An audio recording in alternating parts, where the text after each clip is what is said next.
بسم اللہ الرحمن الرحیم۔ شروع اللہ کا نام لے کر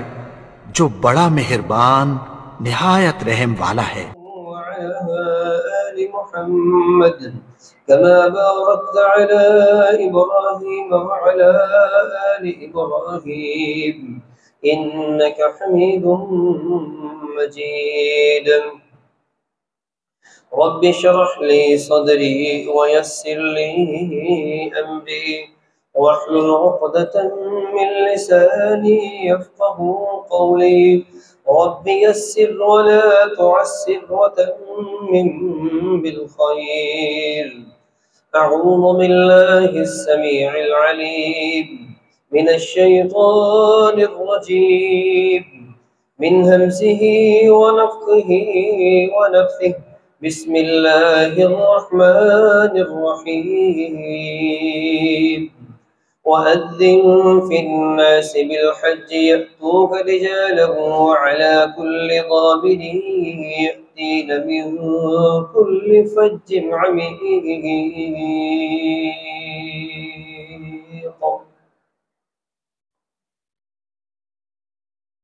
ہر قسم کی حمد و ثنا، کبریائی، بڑائی، شہنشاہی، یکتائی اللہ وحدہ لا شریک کے لیے جو مالک ملک، خالق کل ہے۔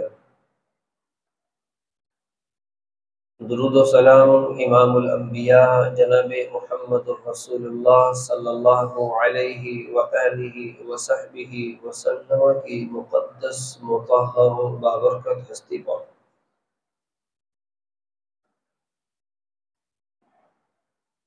جنہوں نے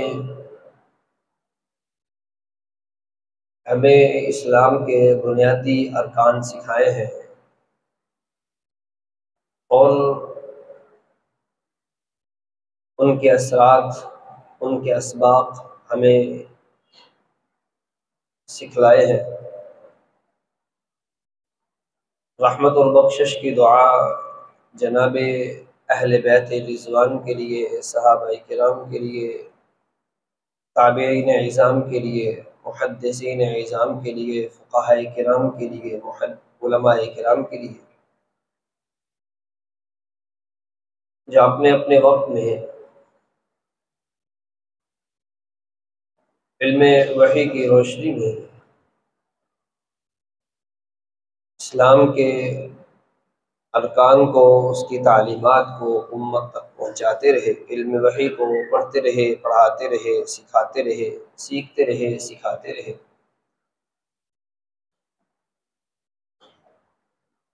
عزیزان گرامی، بلا شبہ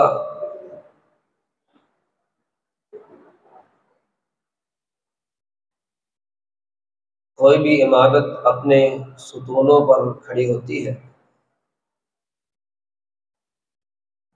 اس کے ستون جتنے مضبوط ہوں گے اتنی ہی زیادہ وہ عمارت دیر پا ہوگی، اس کو مضبوط عمارت سمجھا جائے گا۔ اسلام ایک عمارت کی طرح ہے جس کو اللہ نے مضبوط ستونوں، پلرز کے ساتھ مضبوط کیا ہے۔ صحیح مسلم کی روایت ہے، رسول اللہ صلی اللہ علیہ وسلم فرماتے ہیں، بنی الاسلام علی خمس، شہادت ان لا الہ الا اللہ وان محمد رسول اللہ واقام الصلاة وایتاء الزکاة وصوم رمضان وحج البیت من استطاع الیہ سبیلا، او کما قال علیہ الصلاۃ والسلام۔ اسلام کو اللہ نے 5 بنیادوں پر استوار کیا ہے، اس کے 5 ستون رکھے ہیں۔ ان میں سب سے پہلا عقیدہ توحید، نظریہ وحدانیت اور رسالت کا، کہ نبی صلی اللہ علیہ وسلم خاتم النبیین ہے، اور اسی طرح نماز کی ادائیگی، اس کو قائم کرنا، زکوٰۃ کو ادا کرنا، رمضان کے روزے رکھنا اور بیت اللہ کا حج کرنا۔ عزیزان گرامی، جس موسم کو، جن ایام کو ابھی ہم گزار چکے ہیں قریب ہی، وہ ایک ایسا رکن جو اسلام کا بنیادی رکن ہے، دوسری عبادات کی طرح یہ بھی ایک بنیادی عبادت ہے جس کو حج کے نام سے یاد کیا جاتا ہے۔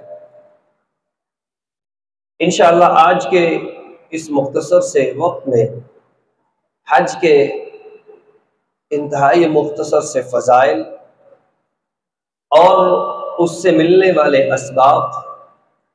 اور وہ اعمال جو حج اور عمرے کے برابر ثواب والے اعمال ہیں ان کو دیکھنے کی، سیکھنے کی انشاءاللہ کوشش کریں گے۔ سب سے پہلی بات، حج اپنے اندر بہت سے فضائل اور مناقب رکھتا ہے، فضائل رکھتا ہے۔ ان میں سب سے پہلی بات تو بخاری مسلم کی ہی ہے، جس کو ابو ہریرہ رضی اللہ عنہ نے بیان فرمایا تھا، والحج المبرور لیس له الجزاء الا الجنہ۔ حج مبرور اس حج کو کہا جاتا ہے جس میں انسان حج کو جائے اور تمام تر احکامات کو شریعہ اسلامیہ کے مطابق ادا کرے، کوئی بھی غلط کام، لغویات اور فلا رفث ولا فسوق ولا جدال، اس میں کوئی بھی غلط کام نہ ہو، اور جب وہ واپس آئے تو اس کی زندگی یکسر تبدیل ہو چکی ہو۔ اللہ فرماتے ہیں یہ مدعا اتنا پسند ہے مجھے کہ اس کا بدلہ جنت کی ہے، اللہ اس کو فوری جنت عنایت فرما دیں گے۔ عزیزان گرامی، دوسری روایت بھی صحیح بخاری کی ہے، آپ صلی اللہ علیہ وسلم کے صحابی فرماتے ہیں، سمعت رسول اللہ، ابو ہریرہ رضی اللہ عنہ فرماتے ہیں میں نے رسول اللہ صلی اللہ علیہ وسلم سے سنا تھا، من حج للہ فلم يرفث ولم يفسق رجع كما ولدته امه، جو شخص حج کے لیے گیا، وہاں پر ادائیگی کو مکمل کیا، اس میں کوئی غلط کام نہیں کیا، واپس پلٹتا ہے ایسے ہے جیسے اس کی والدہ نے آج اس کو جنم دیا ہے، بالکل گناہوں سے پاک اور صاف نکھرا ہوا وہ شخص اللہ کے دربار سے واپس آتا ہے۔ تیسری روایت جامع ترمذی کی ہے جس میں آپ نے فرمایا غفر له ما تقدم من ذنبه، اللہ اس کے گزشتہ سارے گناہوں پر معافی کا قلم پھیر دیتے ہیں۔ اور چوتھی حدیث جس کو ابن ماجہ نے روایت کی، والحاج والعمار وفد اللہ، یہ حاجی اور یہ عمرہ کرنے والے اللہ کا وفد ہے، اللہ کا وفد ہے، اور اللہ اپنے وفد کی اتنی زیادہ تکریم کرتے ہیں، اکرام کرتے ہیں، دعوہ اجابہم، اگر وہ اللہ سے دعا مانگے اللہ قبول فرماتے ہیں، استغفار کرے اللہ ان کے استغفار کو قبول فرماتے ہیں، ان کے گناہوں کو معاف کر دیتے ہیں۔ عزیزان گرامی، حج، اس کے فضائل، اس میں 4 روایات ہم نے سنی ہیں جس میں ایک حاجی، اس کا بدلہ جنت ہے،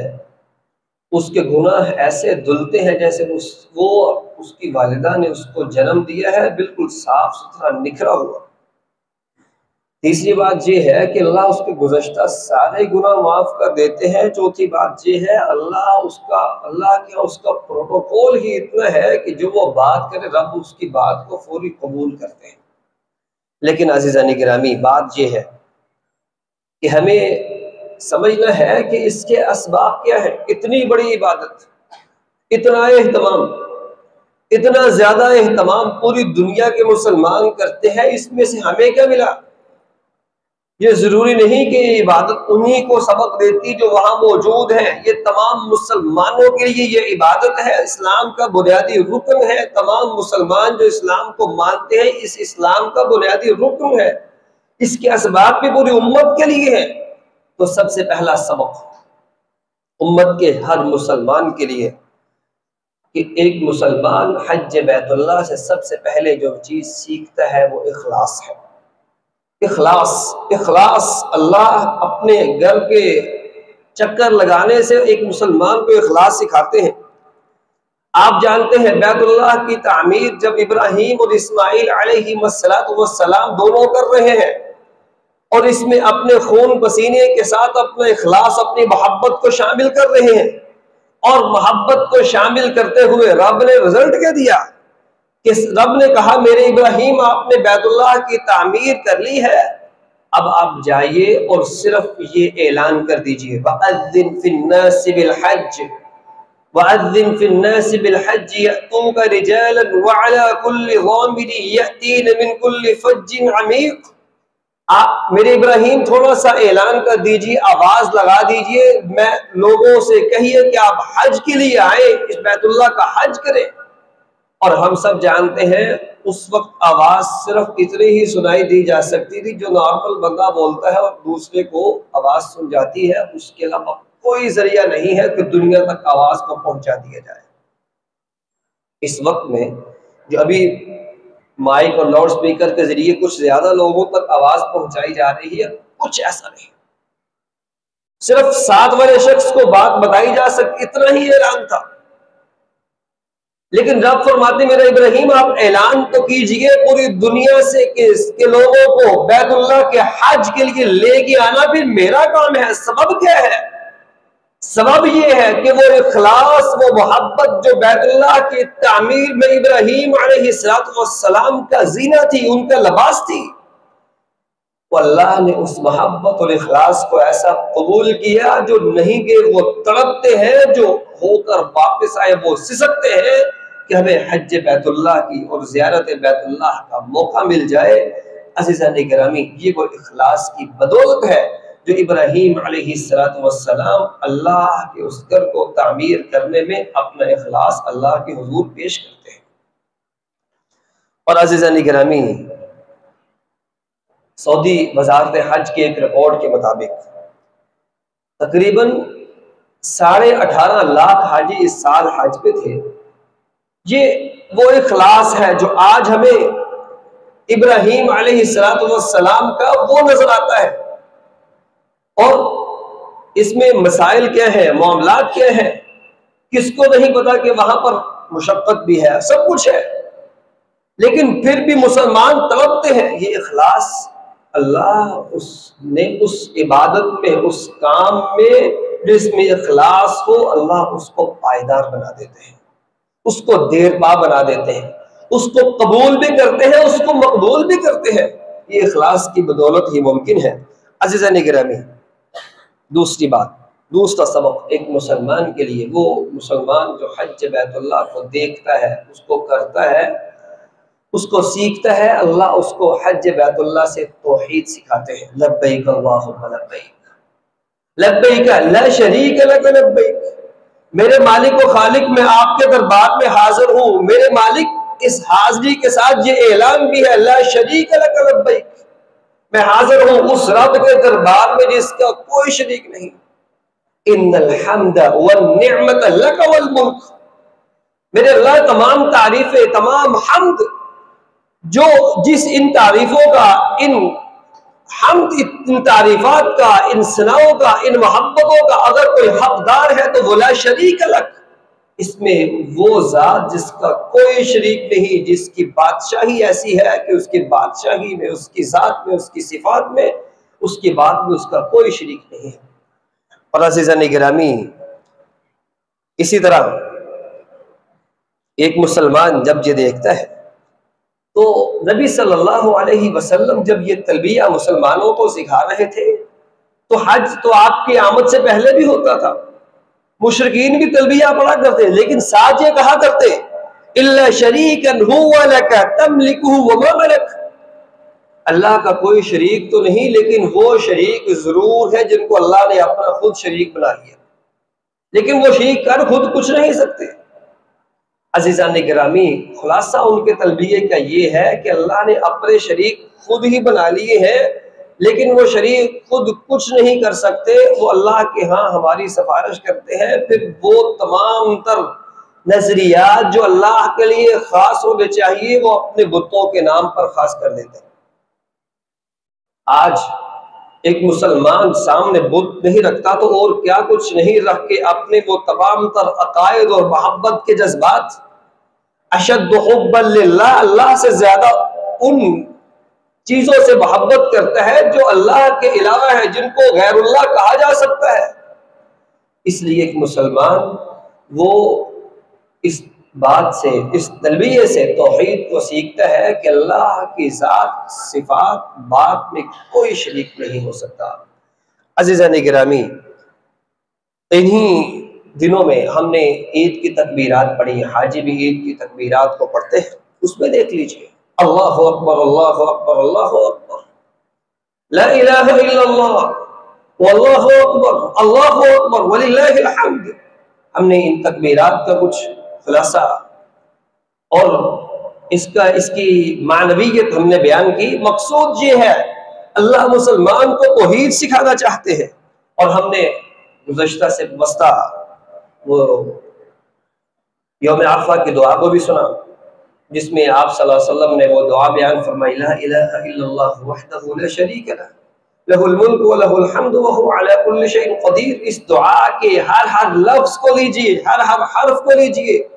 اللہ نے لا کی تلوار کے ساتھ تمام معبودان کو کاٹا اور پھر کہا کہ وہ اللہ ایک ہے جس کا کوئی شریک نہیں ہے، وہ ہر چیز پر قدرت رکھنے والا ہے۔ عزیزان گرامی،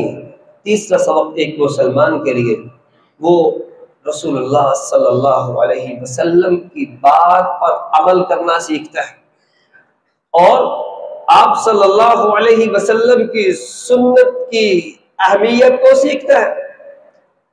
حاجی یہاں سے دنیا کے کونے کونے سے وہاں پہنچتے ہیں اس لیے کہ رب کو راضی کرے، عبادات کرے، اللہ کے حضور جھک جائے،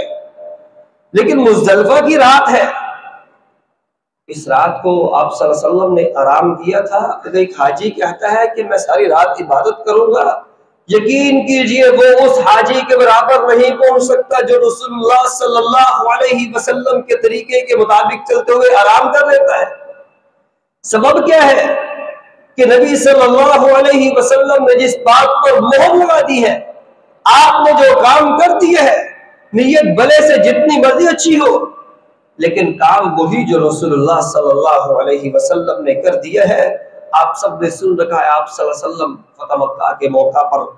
مکہ کا سفر کر رہے ہیں، ابھی مکہ پہنچنے ہی والے ہیں، رمضان کا مہینہ ہے، عصر کے بعد کا ٹائم ہے۔ آپ سے کہا کہ اللہ کے نبی کچھ مسلمان، کچھ ہمارے ساتھ صحابہ کچھ پریشان ہیں، روزہ رکھا ہوا ہے، سفر کر رہے ہیں۔ آپ نے سب کے سامنے روزہ افطار کر دیا، لوگ صحابہ نے بھی کر دیا، لیکن کچھ لوگوں کے بارے میں بتایا کہ اللہ کے نبی وہ روزہ افطار نہیں کر رہے، اس لیے کہ وہ چاہتے ہیں روزے کا بھی پورا اجر لیں اور جہاد کا بھی اجر لیں۔ آپ نے 3 دفعہ فرمایا اولئک العصاة اولئک العصاة اولئک العصاة، یہ لوگ نافرمان ہیں۔ جب میں محمد رسول اللہ صلی اللہ علیہ وسلم نے روزہ افطار کر دیا تو یہ کس کی سنت پہ عمل کرنا چاہتے ہیں؟ ان کی نیت بہت اچھی تھی، لیکن آپ صلی اللہ علیہ وسلم نے جو کر دیا سو کر دیا، جو کہہ دیا سو کہہ دیا۔ مسلمان نہ ایک لمحے کے لیے آگے بڑھتا ہے، نہ سوچتا ہے، نہ پیچھے رہتا ہے۔ لقد كان لكم في رسول الله اسوة حسنة۔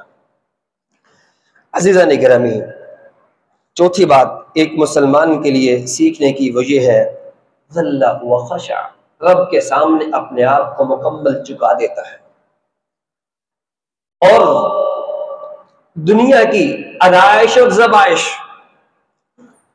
حتیٰ کہ اپنے قومی لباس جو خوبصورتی کا مظہر ہے ان کو اتار کر 2 چادریں، وہ بھی انسلی، سٹچ نہیں ہے، بالکل انسلی انسٹچ چادریں لے کر رب کے حضور پہنچ جاتا ہے۔ اور عزیزان گرامی، خوشبو وہاں پر ماحول یا لوگوں کی وجہ سے کچھ ضرورت بھی ہو اگرچہ خوشبو کی، لیکن خوشبو نہیں لگانی۔ خوبصورتی کا مظہر ایک مسلمان کے بال ہے جو ہر وقت دکھتے ہیں اور دکھائے جاتے ہیں، تب کہتے ہیں نہیں یہ ہیئر سٹائل، یہ بالوں کی خوبصورتی ختم، اس کو اب ختم کرنا ہے، بال کٹوا دیے جاتے ہیں تاکہ ایک مسلمان کو یہ احساس ہو کہ وہ رب کے دربار میں آیا ہے، مالک ملک کے دربار میں پہنچا ہے، وہ اللہ احکم الحاکمین، تمام جہانوں کے مالک اور پالنے والے، پوری دنیا کے مالک اور خالق کے پاس آیا ہے۔ اور عزیزان گرامی، سب کچھ ختم کرنے کے بعد ایک مسلمان مزدلفہ کی رات چادریں بچھا کر لیٹتا ہے اور اس کے وہ گھر کے طرح طرح کے بیڈ روم، ہر چیز اپنی ایک طرف ہے، لیکن وہاں پر ایک مسلمان نے زمین پر، اللہ کی زمین پر، مٹی سے بنے انسان نے مٹی پر لیٹنا ہے۔ وہ دنیا کا کوئی شخص ہو، وہ سب کے سب وہیں لیٹیں گے اور وہیں پر قیام کریں گے۔ عزیزان گرامی، تو رسول اللہ صلی اللہ علیہ وسلم نے اپنے اس عمل سے اور دنیا کے لوگوں کو وہاں پر مٹی پر سلا کر اور زمین پر لٹا کر، وہ کوئی بھی ہو، یہ درس دے دیا من تواضع للہ رفعہ اللہ، جو جتنا جھکتا رہے گا رب اس کو اتنا بلند کرتا رہے گا۔ عزیزان گرامی، اسی طرح ایک مسلمان جو 5ویں بات سیکھتا ہے وہ ہے مسلمان وحدت المسلمین سیکھتا ہے، کہ مسلمان ایک اللہ کے ماننے والے ہیں، جن کا الہ بھی ایک ہے، جس کو مسند احمد میں رسول اللہ صلی اللہ علیہ وسلم نے بیان کیا، الا ان ربکم واحد وان اباکم واحد، اللہ کے بندو تمہارا رب ایک ہے، تمہارا باپ، تمہارے والد آدم علیہ السلام ایک ہے، کسی عربی کو عجمی پر، عجمی کو عربی پر، کالے کو گورے پر، گورے کو کالے پر، الغرض کسی کو کسی پر دنیاوی معاملات میں کوئی فضیلت نہیں الا بالتقوی۔ اگر کوئی فضیلت کا معیار ہے، بڑائی کا معیار ہے، اگر کچھ کسی کو پروٹوکول رب دے رہے ہیں معیار، نہ اس کا جاہ و جلال، نہ اس کا مال، نہ اس کی دولت، نہ اس کا خاندانی نسب، نہ اس کا عہدہ، کوئی معیار نہیں ہے الا بالتقوی۔ اگر رب کے ہاں کسی کو پروٹوکول اضافی ملنا ہے تو وہ تقوی کی بنیاد پر ہے۔ وَيَشِيرُ إِلَى صَدْرِ، ساتھ ہی آپ نے اپنے سینے کی طرف اشارہ کیا، تقوی تو انسان کا دل میں ہوتا ہے جس کو رب دیکھتے ہیں۔ عزیزان گرامی، یہ وحدت المسلمین کی اس سے بڑی مثال کیا ہو سکتی ہے؟ ایک ہی وقت میں جتنے بھی حاجی ہیں وہ طواف کر رہے ہیں، عرفات جا رہے ہیں، مزدلفہ اور منی میں ہیں، اور اسی طرح کنکریاں مار رہے ہیں، 18 کے 18 لاکھ پلس ایک ہی امام، حج کے امام ظہر کی نماز پڑھا رہے ہیں، ایک دفعہ اللہ اکبر، سب رکوع میں ہیں، اللہ اکبر، سب سجدے میں ہیں، اللہ اکبر، اور سجدے سے اٹھ رہے ہیں، السلام علیکم ورحمۃ اللہ، سب ایک ہی وقت میں سلام پھیر رہے ہیں۔ عزیزان گرامی، اللہ فرماتے ہیں کہ مسلمانوں، اگر یہاں پر کچھ ایسا نہیں تو اپنے اپنے ملکوں میں، اپنی اپنی جگہوں پر جا کر بھی کچھ ایسا نہیں ہونا چاہیے۔ اللہ کے بندو، ان ربکم واحد وان اباکم واحد، تمہارا باپ، تمہارا رب بھی ایک، تمہارا باپ بھی ایک، نبی بھی ایک، قرآن بھی ایک، قبلہ بھی ایک۔ پھر یہ دڑے دڑے اور جگہ جگہ اس طرح کے مظہر نہیں نظر آنے چاہیے۔ اور عزیزان گرامی، یہ وحدت المسلمین ایک ہی صف میں اللہ تمام تر لوگوں کو کھڑا کر کے، جہاں پر ہمیں مذہبی طور پر ایک ہی جگہ پر دیکھنا چاہتے، وہاں تمام تر طبقاتی تقسیم کے بت کو توڑتے ہیں۔ ٹھیک ہے، پروٹوکول آپ کا ہوگا، لیکن یہاں پر کوئی پروٹوکول نہیں ملنے والا۔ اسی حج کو دیکھ لیجئے، شیخ عبدالعزیز آل شیخ 34 سال امام حج رہے، اور شیخ عبداللطیف آل شیخ سعودی وزیر مذہبی امور، شیخ سعادت شتری امام حج رہے ہیں، اور شیخ سدیس، شیخ بہر معطلی، یہ سارے کے سارے وہ لوگ ہیں۔ شیخ امیر بدر بن سلطان جو مکہ کے نائب گورنر ہیں، یہ سارے کے سارے لوگ اپنے اپنی جگہوں پر پروٹوکول رکھتے ہیں، ایک منصب اور ایک ان کا عہدہ ہے، اپنا ایک مقام رکھتے ہیں، لیکن رب فرماتے یہاں پر وہ نائب امیر ہو، نائب گورنر ہو، وہ حج کا امام ہو، اگرچہ جو بھی ہو، لیکن ابھی تمام تقسیمات کو ختم کر کے ایک ہی صف میں کھڑے ہوئے ہیں۔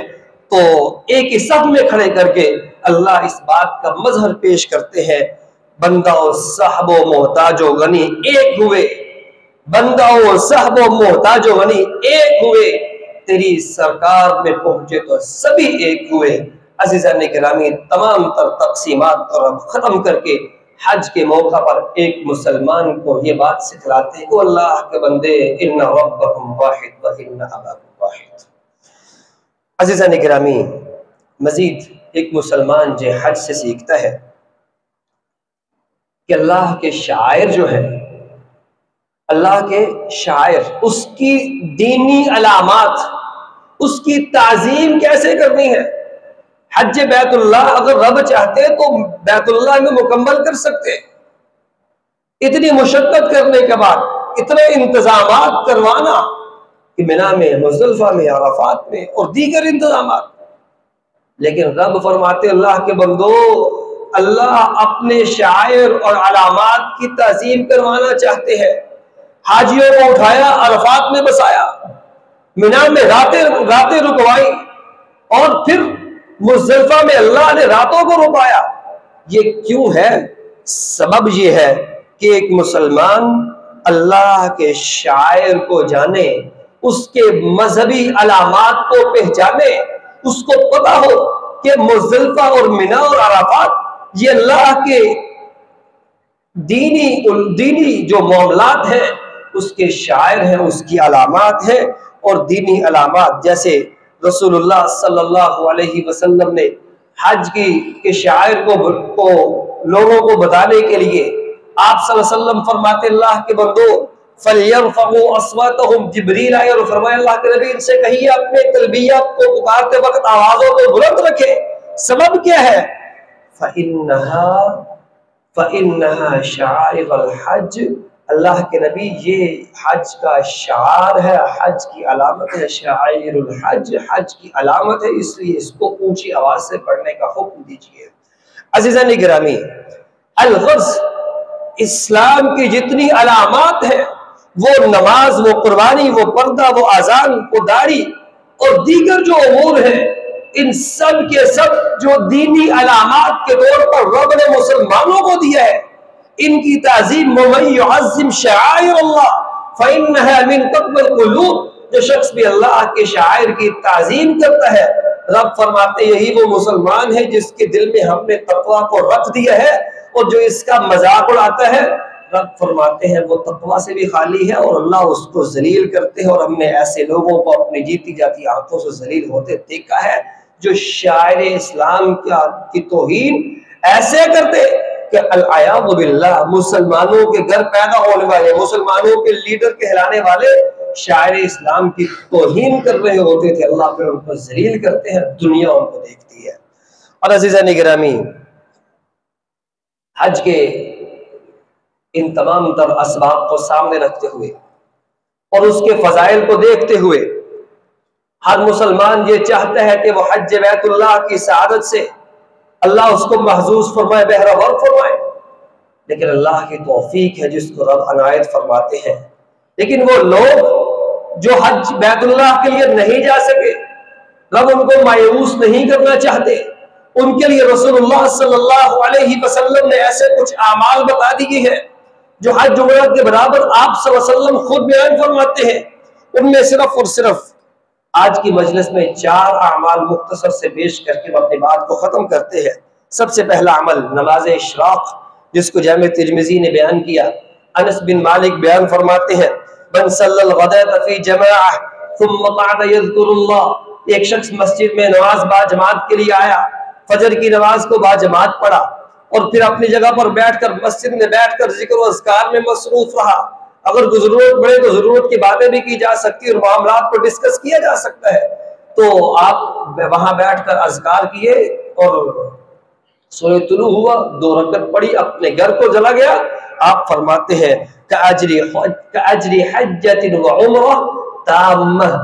تامہ تامہ، وہ حج اور عمرے کا ثواب لے کر گھر جا رہا ہے۔ پھر آپ نے فرمایا 3 دفعہ فرمایا مکمل حج عمرہ، مکمل حج عمرہ، مکمل حج عمرہ۔ یہ وہ شخص ہے جو حج اور عمرے کا مکمل ثواب لے کر اپنے رب کے حضور سے اپنے گھر کو جا رہا ہے۔ دوسرا عمل جس کو آپ صلی اللہ علیہ وسلم نے فرمایا من مشى الى صلاة مکتوبہ، جو فرضی نماز پڑھنے کے لیے گھر سے چل کر مسجد میں آیا اور اس کا اہتمام کیا فرضی نماز کو باجماعت پڑھنے کا اپنی زندگی میں اس کو لازم اور ملزوم سمجھا، فَهِيَ كَحَجَّةٍ، وہ شخص ایسے ہے جب سے اپنی زندگی میں اس نے حج کی عبادت کو سمو لیا ہے، اللہ اس کو حج کا ثواب عنایت فرماتے ہیں۔ وَمَن مَشَى إِلَى صَلَاةِ التَّطَوُّعِ فَهِيَ كَعُمْرَةٍ تَامَّةٍ، جو نفلی نماز کے لیے مسجد میں آیا، اللہ تعالیٰ اس کو عمرے کا ثواب عنایت فرماتے ہیں۔ اور اسی طرح تیسرا عمل جس کو صحیح بخاری میں ابو ہریرہ رضی اللہ عنہ بیان فرماتے ہیں، لمبی روایت ہے، کچھ صحابی کچھ لوگ آئے، ذهب فقراء الى النبی صلی اللہ علیہ وسلم، کچھ غریب لوگ اللہ کے نبی صلی اللہ علیہ وسلم کے پاس ہے، اللہ کے نبی ہمارے پاس تو مال نہیں ہے، لیکن وہ لوگ جو جن کے پاس مال ہے، اللہ کے نبی بالدرجات العلی والنعیم المقیم، وہ درجات پر چڑھتے ہی چلے جا رہے ہیں، اپنے مال سے صدقہ کرتے ہیں، حج کرتے ہیں اور عمرے کرتے ہیں، ہم نہیں کر سکے۔ آپ صلی اللہ علیہ وسلم فرماتے اللہ کے بندو، اگر تم نماز فرض نماز کے بعد 33 مرتبہ سبحان اللہ، 33 مرتبہ الحمدللہ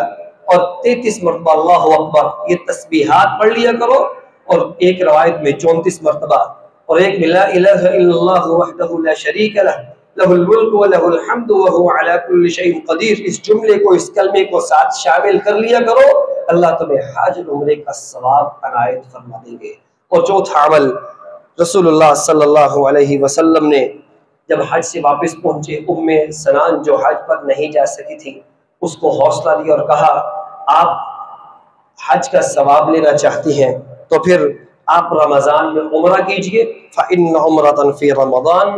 رمضان مبارک میں عمرہ کرنا یہ حج کے برابر ہے، بلکہ میرے ساتھ حج کر لیا جائے اس کے برابر اللہ اس کو رمضان میں عمرے کا ثواب عنایت فرما دیتے ہیں۔ عزیزان گرامی، بات کہنے کی یہ ہے، حج اسلام کا بنیادی رکن ہے، اس کے فضائل ہم سب نے سنے، اس کے اسباب میں ہم نے کچھ باتیں سیکھی ہیں، اور وہ اعمال جو حج اور عمرے کے برابر ہمیں ثواب دیتے ہیں وہ اعمال اپنی زندگی میں ضرور لائیے۔ اللہ تعالی ہمیں عمل کی توفیق سے نوازے۔ السلام علیکم۔